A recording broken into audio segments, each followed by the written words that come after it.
오늘 수요 예배를 각 가정에서 또는 직장에서 또는 버스나 지하철에서 영상으로 예배 드리고 있는 모든 성도 여러분들을 주님의 이름으로 축복합니다. 여러분들이 예배하는 그곳이 하나님께서 임재하시는 주님의 성전이 되고 또 그곳에서 하나님을 예배하는 거룩한 예배자가 될 수 있기를 간절히 소망합니다. 오늘은 여러분들과 사무엘상 30장의 말씀을 가지고 하나님의 은혜를 함께 나누려 합니다. 오늘 우리가 말씀을 6절까지만 읽었지만 사무엘상 30장은 1절부터 끝절인 31절까지가 하나의 이야기로 구성되어 있습니다. 초반부에는 다윗과 다윗의 무리들의 아내와 아이들이 아말렉 군사들에게 사로잡혀가는 이야기가 나오고요. 중반부에는 다윗이 군사들을 이끌고 아말렉과 싸워서 빼앗겼던 아내와 자녀들을 다시 되찾아오는 이야기가 나옵니다. 그리고 마지막 하반부에는 전쟁에서 이기면서 얻게 된 그런 전리품을 어떻게 나누는지 그 나눔에 대한 이야기가 나오고 있습니다. 다윗이 이스라엘의 왕이었던 사울에게 살해 위협을 받다가 도망을 치다가 결국엔 블레셋으로 도망가게 됩니다. 다윗이 도망 다닐 때 다윗이 혼자 도망 다닌 것이 아닌데요, 그와 함께 따르던 무리가 600명이나 되었다라고 합니다. 그 600명의 숫자는 여자와 아이들은 포함하지 않았던 숫자니까 아마 다윗의 무리가 상당한 숫자가 함께 도망 다녔던 것 같습니다. 여기저기 떠돌던 다윗이 블레셋으로 도망가 피하는데요, 다윗이 이렇게 생각을 했습니다. 내가 블레셋으로 도망가 피하면 사울이 나를 더 이상 쫓아오지 않을 것이다. 근데 다윗의 생각대로 다윗이 블레셋으로 도망가자 사울이 다윗을 찾는 그 일을 중단하였다라고 말합니다.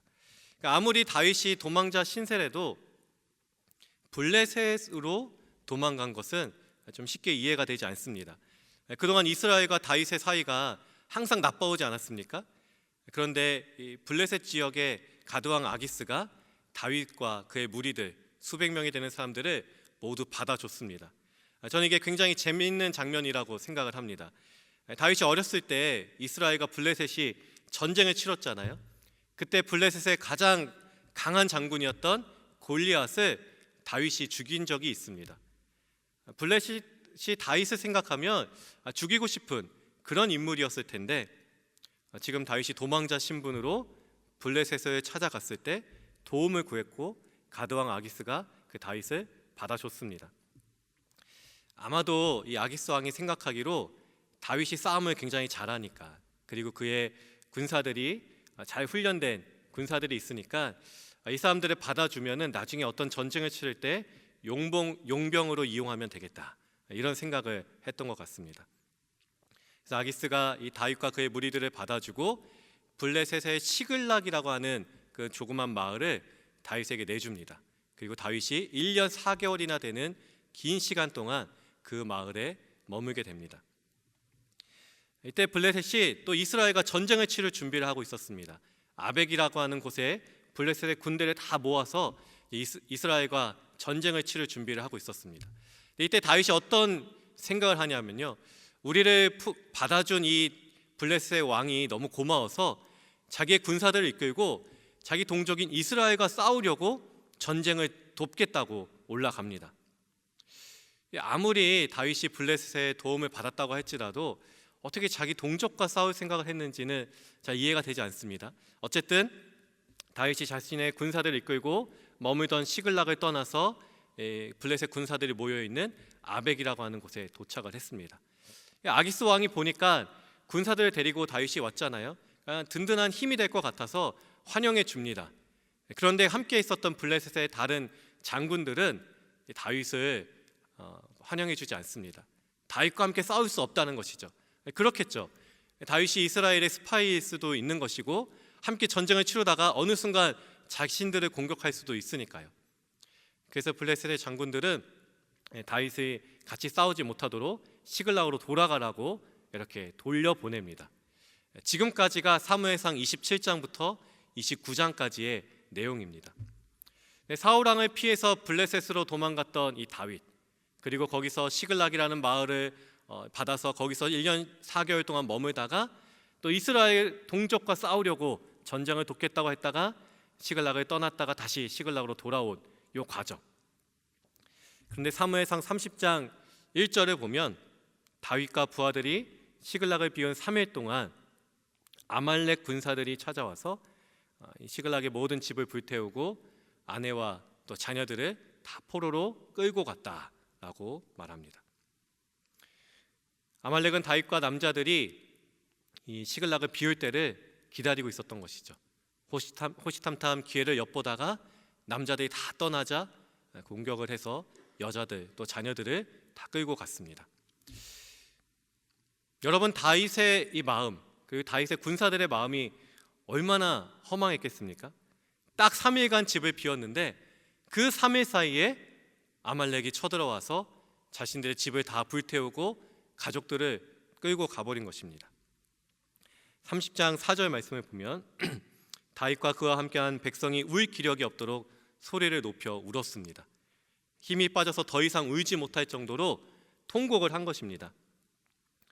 5절 말씀에서는 다윗의 두 아내 아히노암과 아비가일도 사로잡혀갔다라고 말합니다. 지도자인 다윗부터 모든 사람들이 집을 잃었고 가족들을 다 잃었습니다. 자, 그런데 이 다윗과 함께 싸우러 나갔었던 이 다윗의 군사들, 다윗의 부하들이 가족들을 다 잃고 집이 불타진 것을 보더니 함께 울다가 하나씩 돌을 집었습니다. 그리고 다윗을 돌로 쳐서 죽이려 했습니다. 6절 말씀 상반절에는 이렇게 적혀 있습니다. 백성들이 자녀들 때문에 마음이 슬퍼서 다윗을 돌로 치자 하니. 다윗도 아내들을 잃었잖아요. 자신들과 똑같은 피해자 아닙니까? 함께 도와서 문제를 해결할 생각을 하지 않고 다윗을 비난하고 다윗을 돌로 쳐 죽이려 했습니다. 나라의 극심한 위기가 닥치면 보통 사람들이 지도자를 비난합니다. 그런데 다윗이 아말렉의 기습을 어떻게 미리 알고 막을 수 있었겠습니까? 어떤 일이 일어나고 난 다음에 비난하는 것은 정말 쉬운 일입니다. 이렇게 했어야 되는데, 그때 이렇게 행동했어야 하는데. 근데 어떤 일이 벌어지고 난 다음에 이런 비난을 하는 것은 아무런 도움이 되지 않습니다. 위기가 닥쳤을 때 정말 필요한 것은 지금 우리가 해야 할 일이 무엇인지를 아는 것입니다. 그리고 그 일을 알게 되었으면 그 일에 함께 힘을 모으는 것이죠. 자신을 따르던 부하들이 돌을 들고 자신을 죽이려 하니까 다윗이 너무나 괴로웠습니다. 다윗이 크게 다급할 정도로 상황이 아주 좋지 않았습니다. 까딱하다가는 부하들이 던진 돌에 맞고서 다윗이 돌에 맞아 죽을 상황이었죠. 그런데 그 30장 6절 이어지는 말씀을 보니까 좀 생뚱맞은 이야기가 나옵니다. 6절 말씀 전체를 다시 한번 읽어보겠습니다.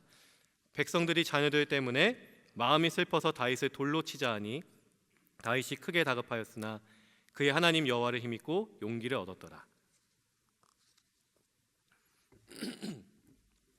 이러지도 저러지도 못하는 상황에 다윗이 갑자기 하나님을 통해서 힘을 얻고 용기를 얻었다라고 말씀을 합니다. 다윗이 하나님을 의지하고 용기를 얻은 것인데 하나님이 돌을 든 사람들을 어떻게 막아준 것이 아닙니다.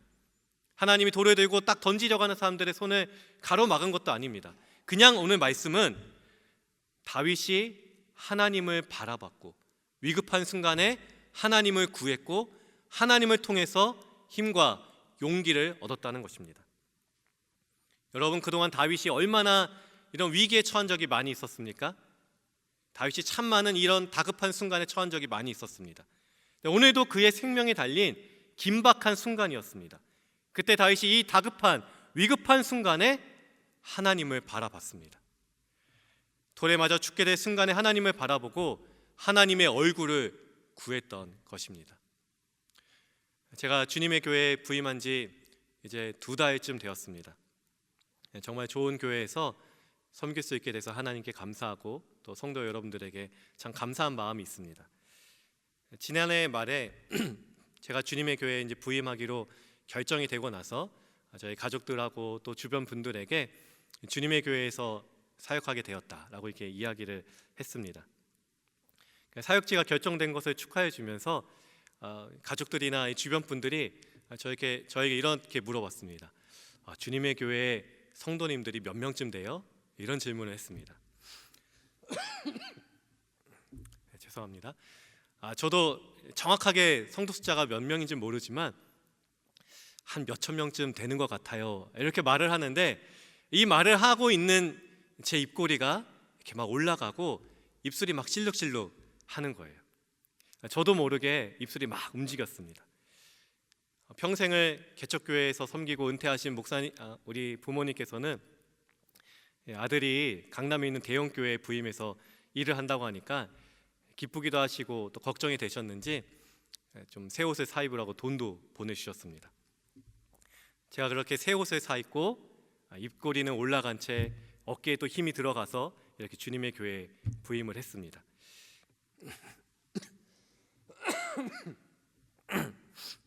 교회에 부임해서 한쪽 창문을 보면은 코엑스 타워가 올라져 있고 다른 쪽 창문을 보면은 롯데월드 타워가 이렇게 높이 올려져 있었습니다. 양쪽으로 높이 올라가는 빌딩을 보면서 제 마음도 같이 올라져 가는 것 같았습니다. 조금씩 교회를 알아가면서 교회 여러 사역이 균형 있게 잘 짜여져 있고 또 목회자들이나 성도님들이 전문적으로 사역을 잘 하고 있는 것들을 보았습니다. 주님의 교회 부임해서 처음 며칠 동안 일을 하면서 이런 생각이 드는 거예요. 하나님을 생각 안 해도 괜찮네. 하나님을 뭐 찾지 않아도 내가 일하는데 별 문제가 없구나. 대형 교회에 있다 보니까 하나님 없이도 교회 일이 잘 돌아가고 있는 것처럼 이런 생각이 들었습니다. 사실은 그만큼 제 마음이 교만해져 있었던 것이죠. 그러다가 문득 정신이 번쩍 들었습니다. 이러다가 정말 큰일 나겠다. 경수야, 이래서는 진짜 안 된다. 지금까지 하나님을 의지하지 않고 무언가 해보려고 했을 때 안 된다는 것을 알면서도 또다시 제 힘을 의지하고 제 뜻대로 저의 높아진 마음대로 뭔가 해보려고 했던 것입니다. 다윗의 부하들이 이 다윗을 죽이려고 할 때 다윗이 다급하게 하나님을 찾았습니다.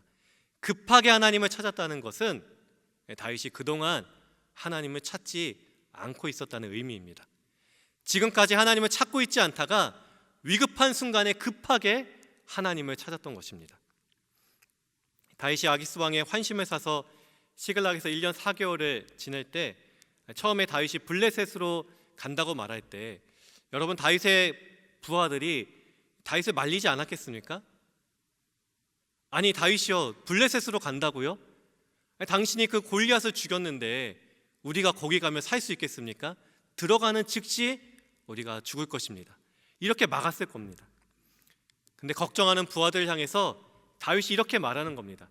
그 걱정하지 마 이것들아, 내가 다윗이야. 내가 다윗이야.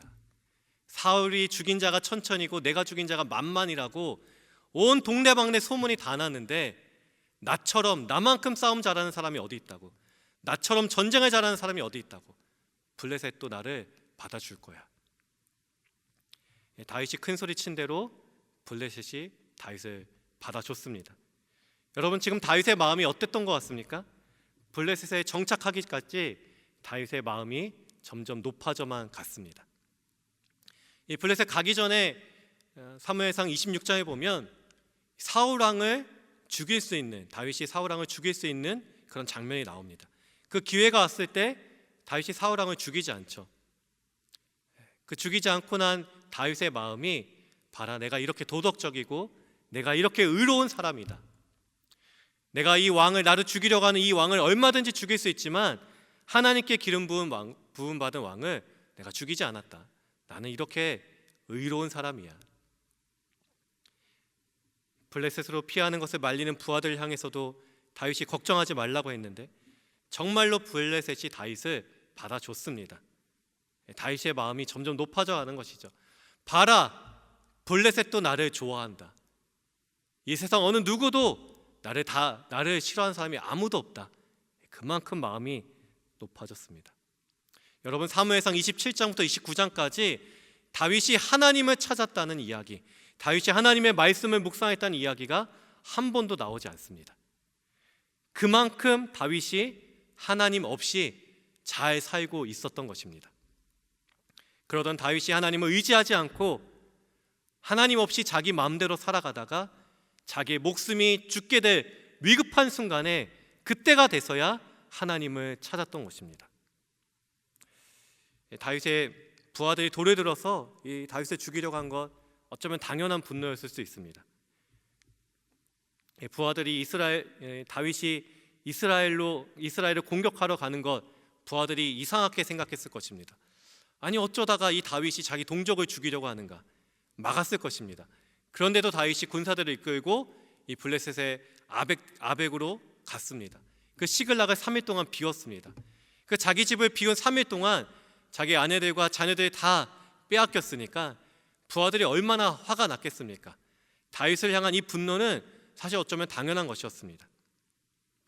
이처럼 하나님을 찾지 않고 잘 살 수 있는 것처럼 보여도 하나님 없이는 안 된다는 걸 다윗이 알게 된 것이죠. 그걸 알면서도 또다시 하나님께 묻지 않고 자기 뜻대로 자기 마음대로 살아왔던 것입니다. 제가 큰일 날 것 같은 이런 마음이 딱 들었을 때 제가 섬기는 교구에 속한 한 성도님과 전화 통화를 했습니다. 이제 교회에 부임하게 된 인사를 하고 앞으로 잘 부탁드린다는 이야기를 하면서 전화를 끊으려고 하는데 그분이 자신의 가정에 대해서 그 상황에 대해서 말씀해 주시면서 지금까지 하나님께서 우리 가정을 이렇게 인도해 주셨는데 지금 좀 힘든 시간을 보내고 있지만 하나님께서 우리 가정을 선하게 인도해 주실 것입니다. 이런 소망을 저에게 말씀해 주시는 거예요. 제가 그분과 오랜 시간 통화를 하면서 오히려 제 영혼이 살아나는 것을 경험했습니다. 전화를 끊고 제가 하나님께 참 감사했습니다. 하나님 없이는 안 되는 걸 다시 알게 해주셔서 감사합니다. 주변의 높은 건물을 바라보고 대형 교회에 있다는 생각으로 하나님을 의지하지 않고 또 내 힘대로 또 내 마음대로 하려고 했었는데 내가 하나님의 도우심 없이는 1분 1초도 살 수 없다는 그런 존재라는 것을 다시 알게 해주셔서 정말 감사합니다. 다윗이 다급하게 하나님을 찾으며 그가 했던 일이 무엇입니까? 하나님의 말씀을 찾았습니다. 사무엘상 30장 7절 말씀을 함께 보시면요, 다윗이 아히멜렉의 아들 제사장 아비아달에게 이르되 원하건대 에봇을 내게로 가져오라. 아비아달이 에봇을 다윗에게로 가져가매. 에봇은 대제사장이 하나님께 무언가 물을 때 입는 옷입니다. 하나님의 뜻을 구할 때 입는 의복입니다. 다윗이 지난 1년 4개월 동안 하나님의 뜻을 한 번도 묻지 않다가 위기가 닥치자 비로소 하나님을 구하고 에봇을 가져와서 하나님께 물은 것입니다. 하나님, 저희 아내들과 자녀들이 약탈자들에게 포로로 끌려갔습니다. 저희가 이 약탈자들을 쫓아가야 되겠습니까? 우리가 이 사람들을 구해낼 수 있겠습니까? 이걸 하나님께 물은 것이죠. 네, 제가 30장 7절 말씀을 읽으면서 아말렉을 추격해야 하냐고 하나님께 질문하는 다윗을 보면서 좀 이런 마음이 들더라고요. 다윗이 아내랑 사이가 좀 안 좋았나? 아내 때문에 좀 힘든 일이 있었나? 저는 아내와 아이들이 붙잡혀 갔는데 뭘 그걸 물어보고 있습니까? 빨리 쫓아가야죠. 빨리 구하러 가야죠. 네, 사실 여러분, 다윗은 어쩌면 당연히 결정해야 되는 일까지도 하나님께 엽죽고 있는 것입니다. 그만큼 다윗이 하나님 없이 어떤 일을 하더라도 그것이 아주 작은 일일지라도 하나님 없이는 안 된다는 것을 알았던 것이죠.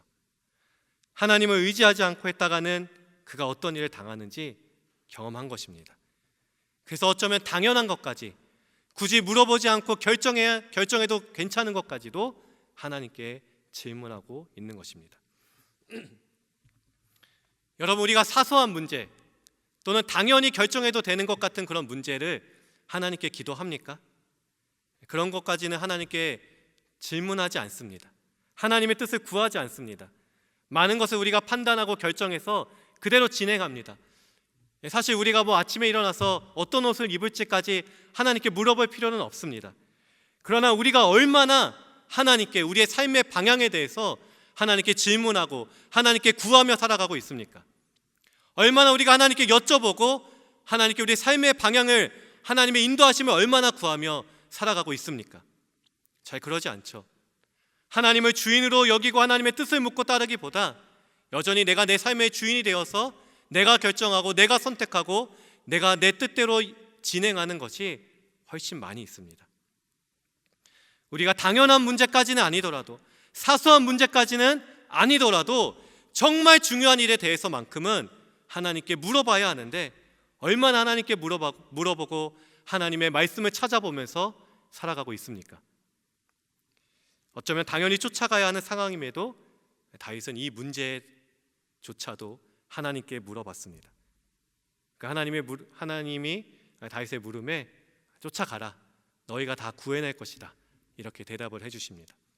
그렇게 하나님의 확답을 받은 다윗이 그의 군사들 600명을 이끌고 아말렉을 쫓아가기 시작했습니다. 여기부터 새로운 이야기가 나오는데요, 그냥 간략하게 정리하면 이렇습니다. 다윗이 군사들과 함께 아말렉을 쫓아가다가 600명의 군사들을 이끌고 갔는데 쓰러져 있는 한 소년을 보게 됩니다. 근데 이 죽어가고 있는 이 애굽 소년은 아말렉의 종이었던 소년이었습니다. 며칠 동안 먹지 못해서 죽어가고 있는 것을 다윗이 먹을 것을 주어서 겨우 이 소년이 기운을 차려서 살아납니다. 그러니까 보니까 아말렉 군사들이 지금 어디에 있는지를, 그 위치를 알고 있었던 거예요. 이 소년이 다윗이 너무 고마워서 아말렉 군사들이 있는 곳까지 안내해 줍니다.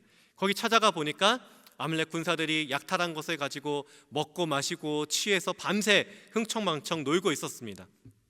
다윗과 다윗 군사들이 기다리고 있다가 아말렉 군사들이 잠이 들자 공격을 해서 모두 죽여버립니다. 그리고 빼앗겼던 아내와 자녀들을 다시 다 되찾습니다. 거기에 더해서 전리품까지 얻을 수 있었습니다. 다윗이 아말렉을 쫓아가서 그들을 죽이고 빼앗긴 것을 다시 되찾는 이야기는 사무엘상 30장에서 그렇게 중요한 이야기는 아닙니다. 정말 중요한 이야기는 어쩌면 사무엘상 30장의 주제가 되는 이야기이고 또 예수님의 이야기까지도 이어질 수 있는 정말 중요한 이야기는 전리품을 갖고 다시 시글락으로 돌아와서 이 전리품을 나누는 이야기입니다. 이제 이 이야기를 여러분과 함께 나누려고 합니다. 다윗이 군사들과 함께 아말렉을 쫓아갈 때 600명의 군사들과 함께 갔습니다. 근데 가다 보니까 200명의 군사들이 지쳐서 멈추게 되었습니다. 그동안 강행군으로 자꾸 이동하다 보니까 힘이 약했던 200명 군사들은 멈추게 된 것이죠. 그래서 부솔 시내라고 하는 곳에 200명만 남겨두고 400명을 이끌고 다윗이 아말렉을 쫓아갑니다. 그래서 아말렉을 쫓아가서 400명의 군사를 데리고 전쟁에서 승리한 것입니다. 겨우 400명 가지고 이긴 것이 대단한 일이긴 하지만 오늘 본문에서는 그렇게 중요한 이야기는 아닙니다. 전쟁에서 이긴 다윗의 군사들이 소떼와 양떼, 이 전리품을 두둑하게 챙겨서 돌아왔습니다. 돌아오다 이 부솔 시내에 도착을 했습니다. 거기에 돌아오고 나니까 함께 따라가지 못했던 200명의 군사들이 거기 기다리고 있었습니다. 200명의 군사들이 얼마나 기뻤겠습니까? 다윗과 400명의 군사들이 살아서 돌아오고 또 죽은 줄 알았던 아내와 자녀들까지도 다시 같이 돌아오니까 너무 기뻐서 환영해 줬습니다. 그런데 전쟁에 동참했었던 이 400명 중에 악한 사람들과 불량배들이 전리품 분배에 대해서 문제를 제기했습니다. 전쟁에 참여하지 않은 200명은 함께 목숨을 걸고 싸운 것은 아니었으니까 이 사람들은 아내와 자녀들만 되찾으면 된다. 이 양떼와 소떼와 같은 전리품은 받을 필요가 없다라는 것이죠. 전쟁을 치르고 온 400명 입장에서는 어쩌면 당연한 이야기입니다. 그들은 생명을 걸고 싸웠고 그 덕에 이 전리품을 얻었잖아요. 다윗이 그들의 수고와 노력을 무시할 수 없었습니다. 자본주의 경제에서는 여러분 400명의 이 군사들이 한 말이 합당한 말입니다. 합리적인 말입니다. 일하지도 않고 함께 싸우지도 않은 사람들에게 어떻게 전리품, 어떻게 물질을 나눠줄 수 있겠습니까? 일도 안 했는데 일한 사람 따로 있고 혜택을 보는 사람이 따로 있으면 공정한 사회가 아니잖아요. 여러분, 다윗이 지도자로서 그가 얼마든지 힘이 있는 사람들 편에 서서 그들의 말에 따라줄 수 있었습니다. 힘센 사람 400명, 약한 사람 200명. 다윗이 힘센 사람 400명 편에 서서 전리품을 그들하고만 나눠도 200명이 불평할 수가 없습니다. 할 말이 없습니다. 같이 싸우지 않았으니까요. 여러분, 다윗이라고 약한 사람들 편에 서고 싶겠습니까? 다윗이라고 병자들 쪽에 서고 싶겠습니까? 그도 건강한 사람, 힘센 사람, 사회에서 유력한 사람, 힘이 있는 사람, 그런 사람들과 더 가까이 하고 그런 사람들과 친하게 지내고 싶었을 겁니다. 그들의 입장에 서서 그들을 옹호하고 싶었을 것입니다. 그렇게 한다고 다윗을 누구도 욕하지 않았을 거예요. 그것이 합리적인 방법이니까요. 일한 만큼 더 많은 소득을 얻는 것이 어쩌면 당연한 이야기입니다. 그런데 다윗이 어떤 결정을 내립니까? 사무엘상 30장 24절 말씀에는 이렇게 기록되어 있습니다. 이 일에 누가 너희에게 듣겠느냐? 전쟁에 내려갔던 자의 분깃이나 소유물 곁에 머물렀던 자의 분깃이 동일할지니 같이 분배할 것이니라. 다윗은 힘 있는 자들의 요구를 듣지 않고 그것과 다른 결정을 내렸습니다. 함께 싸우지 않은 200명, 그들이 아내와 자녀들을 돌려받았으니 그것만으로 충분하지만, 그러나 다윗은 함께 전쟁에서 싸웠던 사람들이나 함께 전쟁에서 싸우지 않고 기다리고 있었던 사람들이나 동일하게 전리품을 동일하게 나눠줬습니다. 신약 성경에 이와 비슷한 이야기가 있습니다. 마태복음 20장에 나오는 포도원 품꾼 이야기입니다. 예수님께서 제자들에게 천국은 이런 포도원과 같다, 천국이 어떤 곳인지, 하나님의 나라가 어떤 곳인지를 비유로 말씀해 주시면서 이 포도원 품꾼에 대한 이야기를 들려주셨습니다. 포도원 주인이 포도원에서 일할 사람들을 찾고 있었습니다. 아침 일찍 나가서 일꾼들을 데리고 와서 일을 시켰습니다. 또 오전 9시가 돼서 또 나가서 아직 일할 자리를 찾지 못한 사람들을 데리고 와서 포도원 일을 시켰습니다. 낮 12시가 되고 오후 3시가 되어서도 또 나가가지고 일할 사람들을 데리고 왔습니다. 그런데 오후 5시가 되었는데 이 주인이 또 일할 사람들을 찾으러 나가는 것입니다. 오후 6시면 1시간만 지나면 퇴근 시간인데, 일을 끝나는 시간인데 오후 5시가 되어서 사람을 찾으러 나간 것입니다. 근데 주인이 나가보니까 오후 5시가 되었는데도 아직까지도 일할 곳을 찾지 못해서 거기서 머물고 있는 사람들을 보았습니다. 그래서 포도원 주인이 그들에게 이렇게 물어봅니다. 어쩌다가 지금까지 일을 하지 못하고 있습니까? 그 사람들이 이렇게 대답을 하죠. 어느 누구도 우리를 일꾼으로 쓰지 않았습니다. 이렇게 대답을 합니다. 포도원 주인이 그 사람들을 데리고 와서 1시간 동안 일을 시킵니다. 1시간이 지나서 6시가 되어서 일을 마치고 주인이 일꾼들에게 일당을 하루 일한 수고를 주는데, 다 주고 나니까 모두가 한 데나리온씩 똑같은 수당을 받은 것입니다. 1시간 일한 사람이나 아침 일찍부터 일한 사람이나 똑같은 수당을 받았습니다. 당연히 일찍 온 사람이 더 많은 수당을 받아야 되는 거 아닙니까? 그들이 화가 나서 주인에게 막 따져 물었습니다. 어떻게 저 1시간 일한 사람하고 우리 일당을 똑같이 줍니까? 주인이 그건 내가 결정한 문제다, 내가 결정할 일이다 라고 대답을 합니다. 그렇게 동일한 임금을 주었습니다. 여러 성서학자들이 이 본문을 가지고 구원에 관한 말씀으로 해석을 합니다. 구원은 예수님을 믿은 지 30년이 되었든 3일이 되었든 어느 누구나 구원의 선물은 똑같이 받는다는 것이죠. 예수님을 오랫동안 믿은 사람이나 짧게 믿은 사람이나 영생의 선물을 받는 것은 다 똑같다는 그런 의미입니다. 그러니까 아침에 일찍 온 사람이나 1시간만 일한 사람이나 똑같은 임금을 받는 것이 하나님의 구원의 선물, 영생의 선물을 받는다는 그런 의미입니다. 이런 해석도 맞습니다. 그러나 좀 더 제가 살펴보고 싶은 의미는 오후 5시에 온 일꾼들의 상태입니다. 포도원 주인이 오후 5시에 일할 사람을 찾으러 가보니까 그 시간까지도 일할 곳을 찾지 못한 사람들이 있었습니다. 얼마나 이 능력이 없으면 아직까지도 일할 자리를 찾지 못하고 있었겠습니까? 하지만 그들이 오후 5시가 될 때까지 일할 곳을 찾지 못했던 것은 그들이 능력이 없었다는 것보다 그들이 어딘가 몸이 불편한 장애인이었을 그런 확률이 높습니다. 그렇다면 예수님의 비유가 어떤 의미일까요? 예수님은 포도원 비유를 통해서 우리에게 말하고 싶은 것은 아침부터 일할 수 있는 힘과 건강이 있는 사람들이 그렇지 못한 사람들을 긍휼히 여길 수 있어야 된다는 것입니다. 주님은 예수님을 따르는 사람들 중에 강한 자들이 약한 자들을 어떻게 대해야 할지를 알려주신 것이죠.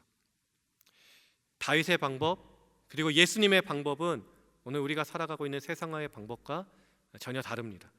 이 땅은 힘이 있고 강한 사람들의 방식대로 흘러갑니다. 이 세상은 출발선이 앞서 있는 사람들의 더 많은 것, 더 빨리 얻게 되고 더 많은 것을 얻게끔 만들어 줍니다. 내 출발선이 앞에 있고 나보다 더 뒤에서 출발하는 사람들이 있음에도 불구하고 내가 더 빨리 가고 내가 더 많은 것을 얻을 수만 있다면 그것을 그렇게 중요하게 여기지 않습니다. 내가 더 많이 가질 수만 있다면 내 뒤에 있는 사람이 지금 어떤 위치에 있는지 신경을 쓰지 않습니다. 여러분, 강한 사람이 더 많이 갖고 빠른 사람이 더 많이 누리는 것, 이것이 우리 사회에서는 당연한 모습입니다. 누구라도 그렇게 살아가고 싶어 합니다. 그런데 예수님의 방법은 그것과 다른 것이죠. 주님은 단 한 번도 힘이 강한 사람들 편에 서신 적이 없습니다. 주님은 언제나 약한 사람들을 긍휼하게 여기셨고 그들의 편에 서서 그들과 훨씬 더 많은 시간들을 보내었습니다. 다윗도 힘이 세었던 400명의 사람들의 편에 서지 않고 약해서 전쟁에 쫓아가지 못했던 이 약한 사람들의 그들의 형편을 이해해주고 그들에게도 하나님의 선물을 다 나눠주었던 것입니다. 여러분 안에 예수님을 향한 어떤 갈망이 있습니까? 주님 안에 지금 여러분 안에 주님을 향한 그 갈망, 어떤 갈망들을 갖고 있습니까? 저는 이런 갈망이 있습니다. 저는 예수님을 믿고 예수님을 따르는데 단 하루만이라도 예수님처럼 살아보고 싶습니다. 이런 갈망이 있습니다. 세상의 눈치를 보지 않고 나의 안정과 내 편의를 찾지 않고 단 하루만이라도 정말 예수님처럼 살아갈 수 있다면 얼마나 좋을까? 그런 갈망이 있습니다. 다윗이 위급한 순간에 예수님을 찾았고 예수님을 갈망했고 예수님처럼 그가 가진 것을 약한 자들과 힘이 센 자들과 함께 나누었습니다. 그가 모두에게 나눠줄 수 있었던 것은 그가 받은 것이 하나님이 주신 선물이었고 자신의 모든 것이 하나님의 은혜라는 것을 알았기 때문입니다. 다윗은 생명의 위기 앞에서 여호와 하나님을 찾았고 주님을 갈망했습니다. 다윗은 그의 마음이 주님을 향한 갈망으로 더욱 채워지면서 내게 있는 것이 하나님의 선물이라는 사실을 더 깊이 깨달았습니다. 모든 것이 하나님의 은혜라는 것을 알게 되었을 때 그가 힘이 있고 강한 사람들의 편에 서지 않았습니다. 다윗의 마음이 더 이상 높아지지 않았고 주님을 높이는 일을 힘썼습니다. 여러분, 오늘은 예수 그리스도의 고난과 부활에 우리 함께 동참하고 그것을 깊이 묵상하는 사순절 절기가 시작하는 제 수요일입니다. 우리 교회가 이번 사순절 기간 동안 말씀과 동행하는 40일이라는 주제를 가지고 우리의 내면의 소리는 줄이고 주님의 음성에 더 귀 기울이는 그런 40일간의 시간을 가지려고 합니다. 여러분들이 말씀을 읽을 때 구약 성경을 읽어도 괜찮고 또 신약을 선택해도 좋고 아니면 성경 전체를 읽어도 좋습니다. 이 매일 성경 읽기 순서가 적혀있는 순서표는 교회 홈페이지에서 이렇게 다운로드 받을 수 있습니다. 또 성도 여러분들께는 이렇게 문자로도 일과 성경 읽기표를 문자로도 안내해드리고 있습니다.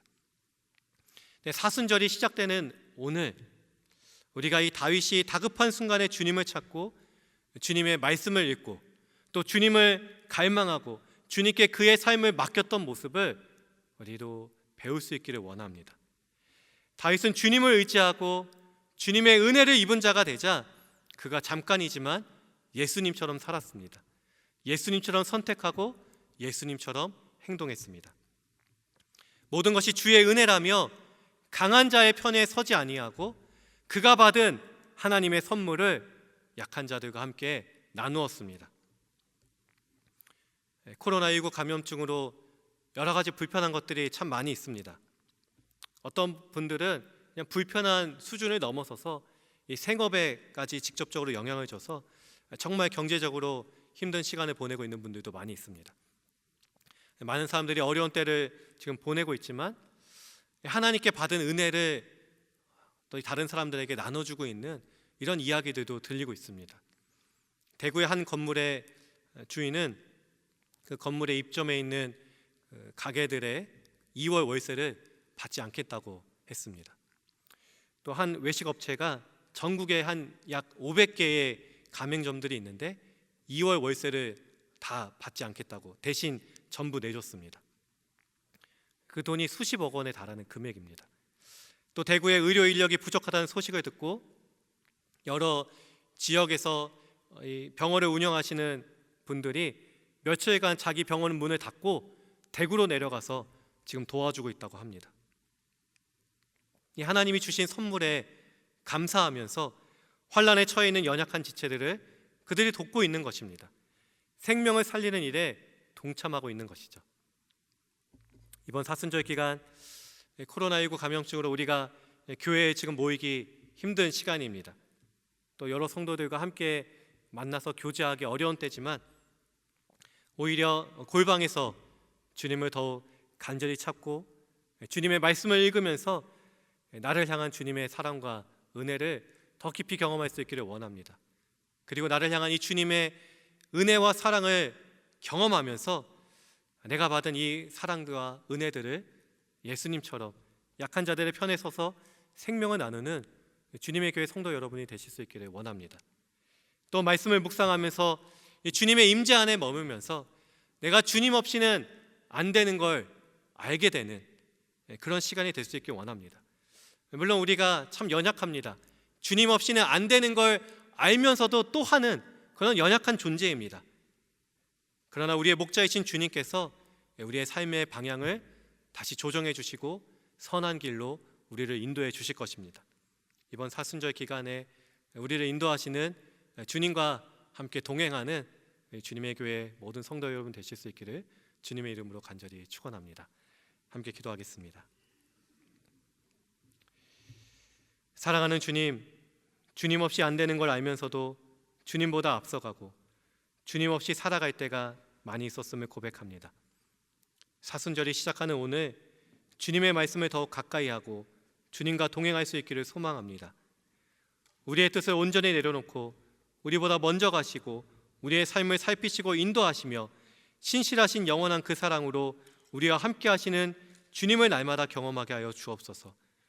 주님께 받은 은혜에 감사하며 주님의 사랑을 약한 자들과 함께 나누는 자들이 되도록 인도해 주시고 코로나19 감염증으로 불안해하거나 염려하지 않고 소망이 되시는 주님을 신뢰하도록 용기를 더해 주옵소서. 방역의 최전방에서 긴 시간 동안 애쓰고 있는 공무원들과 의료진들을 긍휼히 여겨주시고 그들에게 새 힘을 더하여 주시며 바이러스로 인해 치료 중에 있는 분들을 위로하시고 치유하여 주옵소서. 영원한 생명이신 예수 그리스도의 이름으로 기도드립니다.